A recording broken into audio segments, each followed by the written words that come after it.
There are 7 main pitfalls that keep coaching businesses stuck. And if your coaching business is not growing, this video is for you. My name is Yuri Elkaim. I'm the CEO and founder of Healthpreneur. We help world-class health professionals build world-class coaching businesses that transform more lives. If you're a health professional or just a coach and you are not able to grow your business beyond where it is right now, this video is for you because there are 7 major reasons that I've noticed over the past 20 years of having been in business and having helped 1,300 health professionals grow their coaching businesses. I see these pitfalls, these mistakes over and over again. And if you're a little bit stuck and not quite growing beyond where you are, I promise you one or more of these will apply to your situation. So you want to make sure you grab a pen and a piece of paper. You're going to want to take some notes. Let's dive into it. So the number one reason, or the first reason, if you will, that a lot of coaching businesses are not able to grow is because they don't have a clear business model. I want you to think about this. If we were sitting down at a cafe having a little espresso, and I were to ask you, what does your business model look like? What I would love for you to be able to do is take out a simple index card or a napkin if we were at the restaurant, and I would like you to be able to draw out how you acquire leads, convert clients, and deliver results. Now, if you can't do that, if you can't actually draw on a napkin or a piece of paper what your business model looks like, then the reality is you don't have one. So it's very hard to grow a business that you can't actually visually see the mechanical moving parts. So if I were to ask you, how do you get clients? Here's the typical answer that I get. I get referrals, okay, and I just post stuff on social, and some people fall into my lap. Amazing. But that's not a business model, because if I were to say, cool, I want you to do more of this, because if you do more of this, you'll get more clients. What is that thing? Like if your business is based on word of mouth and referrals, what's the lever you can pull to increase that? Like what's the activity that you have control over that is going to say, okay, if I do more of this, or if I push this button or pull that lever, I will get more of that output. And the reality is, if you can't answer that question, you don't have a business model that you have any degree of control over. And if you don't have control over your business, you don't have control over your future. You see, a lot of coaches have a job, right? They get clients that fall into their lap from word of mouth and referral, and then they coach these clients in a one-on-one fashion and hope that more people will refer them. And that's fine, but it's not a business, okay? That is a job under the umbrella of a corporation, if you want to call it that. So if you don't have a business model, then you can't understand which levers to pull. So like in our case, our business model is, at least, part of the business is called a perfect client pipeline. So what that entails, we run social media ads to an evergreen webinar. On the back end of that, there's an application to speak with us, and then we have a phone call to see if there's a fit. Now, the beautiful thing about that is I know exactly how much we pay for a lead every single month. I know exactly how much we pay for a call booked every single month, and I know exactly how much we pay to acquire a client. I know exactly what our return on ad spend is on a 30-day basis, and what that allows me to do is to look at my numbers and have confidence and say, okay, if we want to go here, let's reverse engineer how we make that happen. Okay, if we're getting these types of numbers, then if we just spent a little more here, or if we improve the conversion rate over here, the outcome will be closer to what we want to do. Versus, well, we post content twice a day, and I think if we just posted 4 times a day, we'd get more inflow. It's like you have no idea, right? So your business model is everything. And if you don't have a business model, which most coaching businesses that I've worked with don't, then you are going to find yourself grinding all the time. You're going to be feeling really burnt out. You're just creating content for the sake of creating content because you think that's what's going to happen, or that's what's going to be needed to grow your business. The more content you put out, maybe more people send you DMs, and it's cool, and you're living in the DMs. Awesome. But if you're living in the DMs, do you know the things that are moving the needle to improve the conversions of those conversations so that if you had 10 DMs instead of 5 or 100 instead of 10, you can start to predict the growth of your business? Okay, so the number one reason a lot of businesses are growing is they don't actually have a business model. Second one, This is very common in the health space, is a lack of a clear niche. So if you're a health professional, you can probably help a lot of people, but just because you can doesn't mean you should. And you're never going to help everyone anyway. So there's like 8 billion people on the planet, and you think by narrowing down to a target market, you're going to alienate people? Yeah, you're going to, but were you going to serve everyone anyways? Like as an example, if you help those with migraine headaches, we're talking about more than 30 million Americans with migraines. Do you think you're going to serve 30 million Americans in this lifetime? Never. And that's a pretty narrow market. Here's why clarifying and really narrowing down your niche is so important. Is because number one, on the marketing front, it's very important, but also on delivery. So if you don't want to burn out by working one-on-one with everyone for the rest of your life, then you can't work with everyone. So if you, for instance, if you help people with weight loss and migraines and IBS and skin issues, and everyone's a special snowflake, then all of the delivery becomes very personalized, bespoke, one-on-one coaching. And if you can't scale that, you can't sustain that. And burnout is one of the biggest problems that holds a lot of coaches back, because the whole model, you're spending 10 times more time on delivery coaching clients than you are on the acquisition side of things. So you can't actually scale the business, because why would you want to scale the business if every new client that comes in is just more time on your calendar? And then you look at your day-to-day and you're like, I don't even want to get out of bed in the morning. So if you have a generalist approach, then every single client of yours needs a very specific, tailored type of solution. On the flip side, if you have a very narrow market, so let's say you help people with migraines, okay, exclusively. Now what you can do is you can build a curriculum that all of your clients would go through that frees up your time so that they can improve outside of them working with you on a weekly basis. So instead of you having to have a call with them every week, they go through self-directed trainings. And then the second layer to that is community. You can bring all those types of clients together because they're all rowing in the same direction toward the same objective. And then finally, you can layer on top your coaching. So it doesn't have to be a one-on-one call with every client. Maybe it's a once a week Q&A call within a group of clients. And that's how we help our clients scale with more leverage, and their clients get way better results than they were in a one-on-one coaching relationship. I know it sounds hard to be true if you've been in the one-on-one model for a long time, but I can promise you this. I've helped thousands of health professionals and coaches grow their businesses, and almost every single time when they're working virtually, like remotely with people in a group fashion, they are getting better results for their clients. The second important thing to consider with respect to narrowing down your niche is the marketing. People are going to choose people that they feel are going to be a best fit to help them. So let me give you an example. So if you had an issue in your house with respect to like a plumbing issue, are you going to call a general contractor or are you going to call a plumber? It's obvious. If you have an issue with your eye, are you going to the general practitioner or are you going to the optometrist? So all of us are always looking for the best fit person for this particular problem. We all want a specialist. No one wants a generalist. So why do you think being a generalist is a good idea? It's not. You get price chopped, so you become a commodity. You can't command premium prices because why would someone want to pay premium prices for a generalist? Does a heart surgeon make more than a GP? Yeah. Why? Because there are very few heart surgeons who do what they do, right? So if you specialize in only, as an example, again, migraine headaches, you are the migraine expert.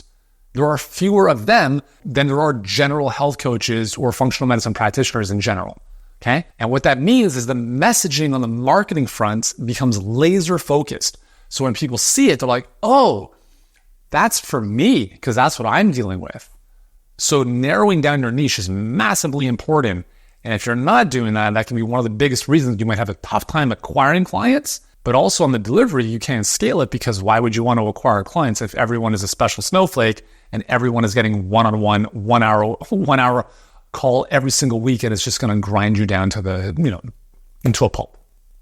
The third reason that your coaching business might not be growing is an over-reliance on organic marketing. Now, I'm a big believer in content. I mean, my first health business was largely built on content, but the challenge is that it took 7 years to make our first $1 million doing that. With Healthpreneur, when we started this about 7.5 years ago, it took us 7 weeks to make our first $1 million. And we actually had no content for the first 3 years of this business. We had no YouTube channel, no podcast, no socials, nothing. All we did was run our perfect client pipeline, which I mentioned earlier. Ads to an evergreen webinar, application, phone call. That's all we got dialed in for the first 3 years of our business. And then, because we have a very big goal of helping 1 billion people on this planet and becoming a household name in the health space, then yeah, like we're going to build out a much more robust content marketing machine now. However, if you are, relatively early on in the game, or you're making 10, 15, 20K a month, if you are relying on organic to grow, it'll happen, but it's going to take a very long time, because the reality is all of these social platforms are pay to play platforms because they're free. So if they're free, you and I are the products.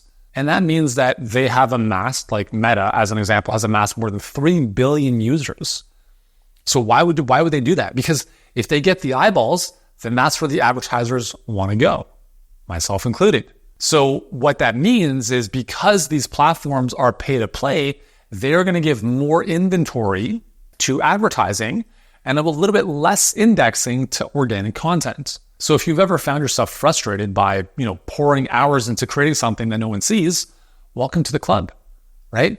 And then the challenge with content too is that it needs to be exceptional for it to even have any chance of being shared, viewed, viral, whatever. So yes, content is important. I think it's very powerful and very important to build your brand, build trust with your audience, and help you refine your message and find the way that the recipe for you that's going to allow more people to consume more of it and obviously it being seen by more people. But that takes a long time. I mean, even Mr. Beast, he started his YouTube career when he was 13 years old, and he ate shit for the first 7 years. And then he cracked the code in his early 20s. So don't expect miracles to happen overnight if you're only relying on social media and posting organically. It's powerful for the long-term health of your business, but if you need to grow and you have to pay the bills and you want to get some type of growth faster, it's simply not going to happen in most cases. Fourth reason your coaching business may not be growing is poor client retention. Now, I have other videos where I've talked about a very, very important metric that if you cut in half will double your business, and that is called churn. So churn is the percentage of clients you lose in a specific time frame.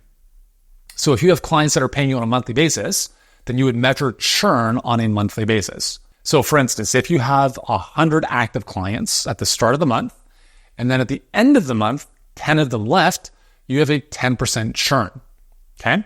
Now, what that means is if you acquired no further clients and you had 100 to start, and then you kept losing 10% every month, your business would go to zero in about 7.2 months.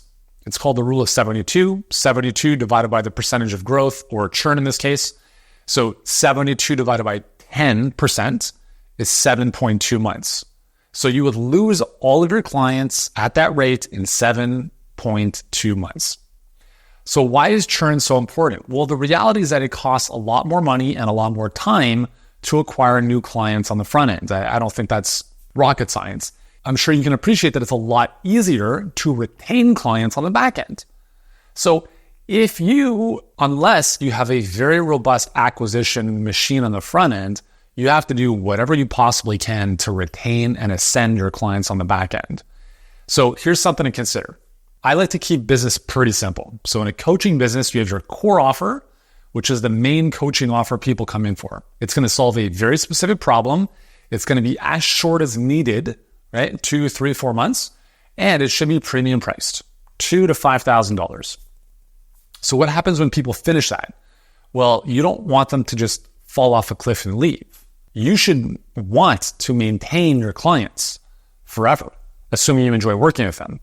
And it's not about making them dependent on you. It's helping them see the value in being connected to the community and helping them solve the next problem. So you have your core offer, which is the first one. And then you have what we call the scale offer, which is your next coaching offer, mastermind, whatever you want to call it. And there's a couple directions you can go there. You can have more elite concierge type of one-on-one higher level access to you. Maybe it's premium priced above and beyond what you initially sold. If you have a very high volume of clients on the front end, Maybe you offer more of the same for less price, or maybe you have a lower end membership type of thing to maintain people in your ecosystem for as long as possible.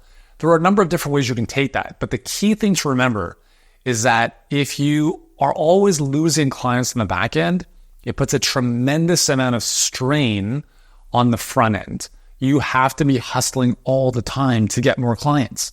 And if you're running ads, it becomes much more expensive because the lifetime value of each client is very minimal compared to if you had clients, let's say 50% of your clients stayed with you beyond the initial program and they paid you even just the same amount they paid you initially, you more or less start to increase your lifetime value by about 30%.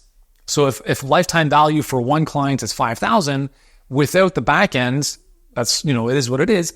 But with the back end and percentage wise, half those clients stay with you, your lifetime value of a client might go up to $7,500 or $8,000.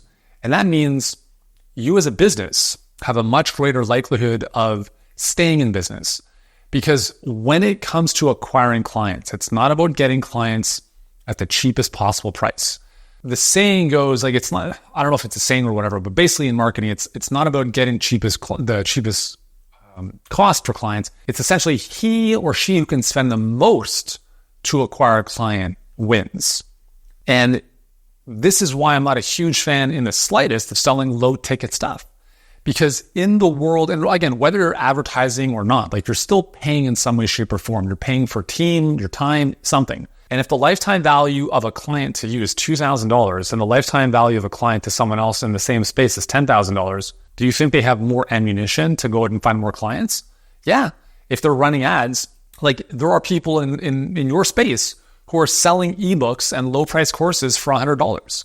Do you think they have any viable chance of being profitable if they're running ads compared to you if you sold a $5,000 coaching program for a similar outcome? No way. There's no way they can run ads. And that's amazing for you because you just obliterate the competition because your pricing model is such that you can outlast them. So anyways, retaining your clients is important because number one, it's better for them. The longer they stay with you, the better the results they're going to get. Number two, it's better for your business because the economies of your business improve. The lifetime value increases of your client base. That means you have more margin to play with to re-inject on the front end and possibly hire more team to then buy back more of your time so you're not having to do everything yourself. Cool? The fifth reason, it kind of ties in with this a little bit. It's not understanding the economics or the economy of your business. So this is a tricky one because every business is a little bit different. And as an example, so we have a client who charges $30,000 for clients to work with him. He's a medical doctor. He's amazing at what he does. And he charges $30,000. Now he does in the neighborhood of about $200,000 a month. And that's pretty awesome, right? And the nature of that business is going to be a little bit different, obviously, than a similar business where the client pays $3,000. So if you charge 10 times as much, you don't need as many clients to have the same revenue. You don't need as many team members to support that revenue or those clients. And therefore, the economics of your business are very different. And what that means, like, you have to really understand the moving pieces of your business, because if you have a low ticket business, like $100, you're going to have a very large customer service team, right? And dealing with tickets and emails, you're not going to coach them for $100, right? If you have a program that charges $10,000, the nature of that business changes, right? You don't need as many people. If you charge $30,000, you don't need as many people as well, right? And you have different margins and you have different cash flow constraints or opportunities. And all of that is going to change what you're able or not able to do in your business. Okay? So the economics of your business can be somewhat tricky to understand, especially early on. And this is why it's really, really important, I believe, to have a mentor to work with. We'll get into this in a second, because if you don't see what you don't know, then that will become the biggest bottleneck in your business. Right? Your blind spots become the biggest danger to your business because you can't see them. Therefore, the very thing you can't see is the biggest danger you're facing. And the challenge, you're not even aware you're facing it because you can't see it. Okay? So that leads me to the sixth reason your business might not be growing is you're trying to do it by yourself. I'm not saying maybe you have a team or whatever, that's fine. You don't have to have a team to start your business. You can, with a coaching business, you as a solo coach can probably get between 20 to 30,000 per month before you start looking for help. Okay. And that's assuming your price point is in the neighborhood of $2,000 to $5,000. Now, what I mean by trying to do this by yourself is trying to actually scale your business without some type of guidance. Now, I share this because when I started my first business online in 2005, I thought I could figure things out by myself, but I had never done it. So how am I supposed to know how to build the business? So because of that, I spent 3 years with poverty line income. I made less than $6,000 my first year online, and it wasn't much better the next couple of years. Everything changed in 2010 when I hired my first coach. Because I was like, you don't know the answers, man. You got to find someone who does. And that was the inflection point that allowed that business to eventually do multiple 7 figures and help 500,000 people to better health. And I became a number 2 New York Times bestseller. And I sold that business eventually. And it's only because I got the mentorship I needed. Now, I didn't just stop with that first investment. I've invested more than $1.3 million in coaching and masterminds and mentorship. Because new levels, new devils, right? You think you kind of learn something initially, which is great, but it's just like a video game. Like you get to the next level and you don't know how to beat Bowser. You have to skill up. You have to develop new tools and new ways of looking at things. And you have to understand the different challenges that come with different levels. And you definitely want to be finding a mentor who's been where you want to be. I would actually be very cautious about trying to hire a coach who actually hasn't built the type of business you want to build. So here's an example. I see this a lot. I mean, like the sad part about coaching is anyone can become a coach. There's no barrier to entry. So some people we speak with, they're like, hey, I want more one-on-one. It's like, well, okay, do you want more one-on-one or do you want the outcome? Because they're not the same. And so what they'll do is they'll go hire another coach instead of working with us because they're cheaper and shittier, to be honest. And what that coach has as a business is only them as the coach. Like, why would you want to learn how to build a business from a coach who hasn't even built their own business outside of themselves? Right? We have an entire team. We built a team of, as of this video, about 35 different people, an amazing coaching team, sales, marketing, operation. I'm always amazed at how operationally efficient our business is when I look at a lot of other businesses in our space. And I'm like, man, these businesses are a bit of a shit show. So learning, one of the best ways to learn is simply just be in the soup and model. And that's why I say, listen, you can certainly hire another coach who's going to give you some more love and attention, but they don't actually know how to grow your business because they haven't done it for themselves. We have a multiple 8-figure company. We're the world leader in helping health professionals with coaches. No one even comes close. So be very, very cautious of who you take advice from, because the most expensive advice is free advice. The second most expensive advice is cheap advice. So you always get what you pay for in life. Okay. And if you want the best, you have to pay premium dollars. Don't expect Ferrari performance for Honda Civic prices. It's one of the biggest mistakes you can make in business, because that's one of the things you can't turn back the clock on. I don't really believe you will lose by investing in anything, like in yourself and development and skills, but you have to be very cautious when you're listening to people giving you business advice about the context. Where are they coming from? Are they telling you to run free challenges or summits or running lead magnets? You have to understand the landscape of your business. And is that something you actually want to do? And is this going to lead to anything? I would say 80% of the people that come to work with us have been burned by other coaching endeavors that they've invested in before. And I'm not saying every coach is terrible, but most people, here's the problem. Most coaching businesses, most coaches haven't actually built successful businesses. And therefore they think that they're just going to start helping other people with business because they think that's where the promised land is. But there's a very big difference. For instance, in my case, I've been online since 2005. I have done everything you can possibly imagine that you've either done, you're thinking about, or seen others do. Everything from supplements to ebooks, to low price courses, to membership sites, to high ticket coaching, to every single business model you've ever seen online. I have done a lot of it very successfully, and I've learned a lot of things along the way. To have that context and perspective to stop you in your tracks and say, don't do that, you're going to waste your time and a lot of money. That is very, very important advice to have from someone who's been in the trenches. So all this to say, don't try to figure out how to build your business by yourself. It's not going to happen. Okay. I played pro soccer. I had coaching every step of the way. Like, you don't become a pro athlete somehow figuring it out by yourself. Just like you didn't become a health professional by watching some YouTube videos. Like, you went to school, you learned from the pros, you invested your time, you invested years and money, and you became an expert. And if you didn't do that and you think people are going to pay you, well, good luck on that. Like, you have to earn your stripes. No one's getting a free lunch here, okay? If you want people to pay you premium dollars, you have to be the best in the world at what you do. And if you're not committed to that, well, then don't expect your business to grow, okay? So if you want the best, work with the best, and you will attract the best. Final reason your business, your coaching business, probably isn't growing is because of this old thing up here, your mindset. This is the biggest thing of all. It's the biggest thing of all. So I'll share 2 ways in which this shows up. Number 1 is you're playing small and you're playing safe. If you're an entrepreneur, most likely one of your biggest values is growth and contribution. Okay, let's talk about growth for a second. You can't grow if you're comfortable. It's as simple as that. I'll give you an example of how this shows up. So with our clients, we're helping them run their perfect client pipeline. Part of that obviously requires some ad spend to run their ads. Our clients see an average 314% return on ad spend, which means for every dollar they invest, they make $3.14 return. So I look at our clients' numbers and I'll talk to them on my coaching calls and I'll be like, hey, your numbers are phenomenal. Why aren't you spending more money? And a lot of times it's a mindset. They're afraid. They're playing small, or they think that if their business blows up too big, now there's going to be this burden on them to coach all these clients.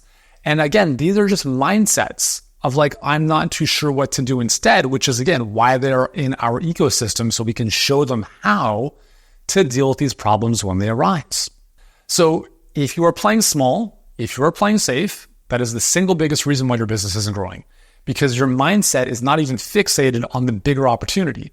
It's more about preservation and staying small. I speak to a lot of people, even just via DM, and I'm like, hey, where do you want your business to be in a year from now? And they're like, oh, I'd love to be at 10K a month. And I'm like, why so little? And I'll hear answers like, well, I want to make sure my clients get, all the love and support they need. I'm like, so you're saying if you made 10 times that amount that they wouldn't? That's a broke mindset. That's a small mindset. You're not helping anyone making 10K a month. Don't be delusional into thinking like that. The amount of money you make is a reflection of the number of people you're helping. It's that simple. So if you truly care about impacting other people's lives, you need to look at growing your revenue, because your revenue growth only comes from serving and helping more people. So a lot of the mindset stuff is very, very important to work through. Going back to my early days in business, I actually did not incorporate for the first 3 years I was in business because I was thinking too small. I actually did not want to make more than $30,000 because I did not want to pay GST, which is one of the taxes in Canada if you make more than $30,000. Like, it's ridiculous. I also was working with an accountant who was literally working under the table. I knew him from the gym I was working at, and I was paying him $115 to do my tax return. His level of thinking was so small that it infected my thinking. So he's like, hey, you don't want to grow too big. You're not gonna have to pay taxes if you stay here. And I was like, that's good advice. I don't want to pay taxes. I'm gonna make nothing. And this is why, like, your mindset really, it creates the terrain upon which everything is built. So playing small and playing safe is the biggest reason why you will not achieve your goals. And you have to get around other people who will challenge you. If we ever work together, I will never come down to your level. I will continually challenge you to think bigger. I will stretch you. I will challenge you. I will push you, because you deserve more than where you are right now. I don't even know your situation, but I know it's not where it could be. My goal is to increase your standards. My goal is to increase the quality of living of all of the clients I serve, because that is a byproduct of the impact that they're making in this world. Another thing is, fear of success. More money, more problems. I mean, my wife was just like, we had this little algae problem in our pool the other day. And she's like, oh my God, like, it's like the more stuff you have, the more problems. I'm like, yeah, babe, like how would you want to live in a tent in the desert and have no fucking problems other than like worrying about scorpions? No, be grateful for the problems you have. Like, how lucky am I to deal with these problems? I have a pool. That's a cool problem. If you grow your business, you will have more problems, guaranteed. You will have more people hating on you. You'll have team members that you're going to have to hire, and you're going to make the wrong hires, and you're going to have to learn a lot of hard lessons. Like, it doesn't get easier. You just get better. And again, if you're a growth-oriented entrepreneur, you need to look at that and relish those challenges. Don't shy away from them, because you don't get better by playing small. You don't get better by playing safe. You only get better by leveling up. And it doesn't get easier. Just like lifting 5 pounds, right? To go from 5 pounds to 10 or 40 or 50 pounds, if you're doing whatever weights you're lifting, the weights don't get easier. You get stronger. So relatively, they feel easier. But none of that's going to happen if you're afraid of what success is going to bring, right? Oh, you have to pay more in taxes. Who cares? I live in Canada, which is a friggin' ridiculous dictatorship when it comes to running a business. I'm not going to play the game of trying to move halfway across the world to save on tax. My goal is simply just to make as much money as humanly possible. I'm going to have to deal with the taxes the way they are. Obviously, we set things up properly so we can minimize where we can. But I'm not going to not make money because I don't want to pay taxes. Who cares? It is what it is. I'm not moving to Mars where there's no, there are certain truths in this world. Death and taxes, as they say, are two of them. So think bigger. Don't play small. Don't try to hide away from growth. You will deal with problems. And you have to have faith that you will become the person you need to be to deal with them at the time. So those are the 7 big reasons your coaching business may not be growing. Let me know in the comments below which one of these 7 hits home with you the most. And if you've enjoyed this video and you haven't yet already subscribed to this channel, subscribe right now. Hit the button around this video. Subscribe to the Healthpreneur channel right here on YouTube today. And we have hundreds of other videos already on the channel to help you grow a successful coaching business. And every single week, we're releasing new ones to help you get your mindset right and to help you grow your business in a way that is scalable and sustainable. Thanks for watching. Thanks for hanging out. I look forward to seeing you in the next one. Is health coaching a viable career? I'm going to share in this video the pros, the cons, the stats about what it looks like to run a health coaching business if it's right for you.